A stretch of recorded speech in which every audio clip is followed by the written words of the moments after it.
बहुत बड़ी खबर अभी जो कि रक्षा मंत्री राजनाथ सिंह ने अभी हम सबों के सामने साझा किया है और इससे यह स्पष्ट हो जाता है कि भारतीय फौज ने एक बार फिर वो कर दिखाया है जो कि भारतीय फौज जिसके लिए जानी जाती है। सबसे बड़ी बात अभी जो रक्षा मंत्री ने कही, अब जो डिसएंगेजमेंट का पूरा प्रोसेस है उसके आधार पर जो 2020 के पहले की यथास्थिति थी वो बहाल की जाएगी। 2020 के पहले की यथास्थिति बहाल की जाएगी।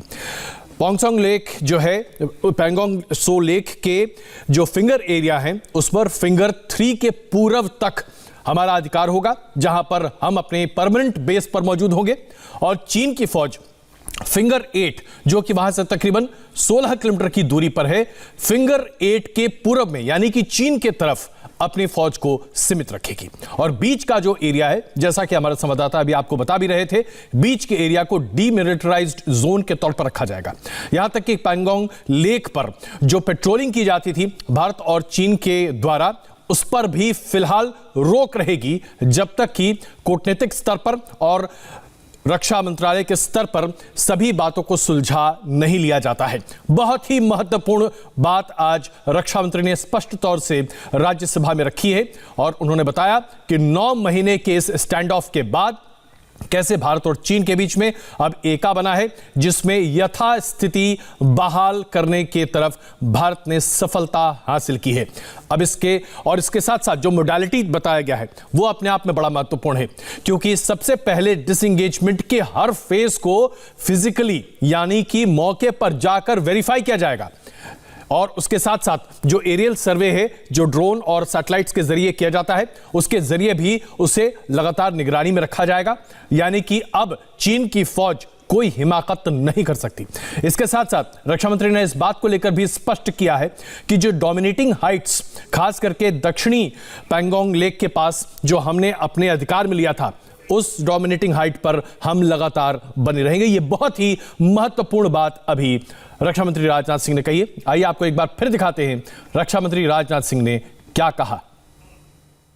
मुझे सदन को यह बताते हुए खुशी हो रही है कि हमारे इस अप्रोच तथा सस्टेन्ड टॉक्स के फलस्वरूप चीन के साथ पैंगोंग लेक के नॉर्थ एवं साउथ बैंक पर डिसएंगेजमेंट का समझौता हो गया है और इस बात पर भी सभापति महोदय इस बात पर भी सहमत हो गई है कि पैंगोंग लेक से पूर्व से पैंगोंग लेक से पूर्ण डिसएंगेजमेंट के 48 आवर्स के अंदर सीनियर कमांडर स्तर की बातचीत हो तथा बाकी बचे हुए मुद्दों पर भी हल निकाला जाए। सभापति महोदय, पैंगोंग लेक एरिया में चीन के साथ डिसएंगेजमेंट का जो समझौता हुआ है उसके अनुसार दोनों पक्ष फॉरवर्ड डिप्लॉयमेंट को phased, coordinated and verified manner में हटाएंगे। चीन अपनी सेना की टुकड़ियों को नॉर्थ बैंक में फिंगर 8 के पूरब की दिशा की तरफ रखेगा और इसी तरह भारत भी अपनी सेना की टुकड़ियों को फिंगर 3 के पास अपने permanent base Dhan Singh Thapa post पर रखेगा। इसी तरह की कार्रवाई साउथ बैंक एरिया में भी दोनों पक्षों द्वारा की जाएगी। ये कदम आपसी समझौते के तहत बढ़ाए जाएंगे तथा जो भी निर्माण आदि दोनों पक्षों द्वारा अप्रैल 2020 से नॉर्थ एंड साउथ बैंक पर किया गया है उन्हें हटा दिया जाएगा और पुरानी स्थिति कायम कर दी जाएगी।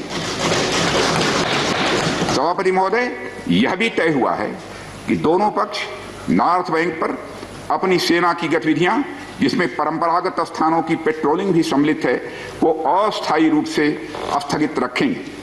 पेट्रोलिंग तभी शुरू की जाएगी जब सेना एवं राजनयिक स्तर पर यानी डिप्लोमेटिक लेवल पर आगे बातचीत करके समझौता बनेगा।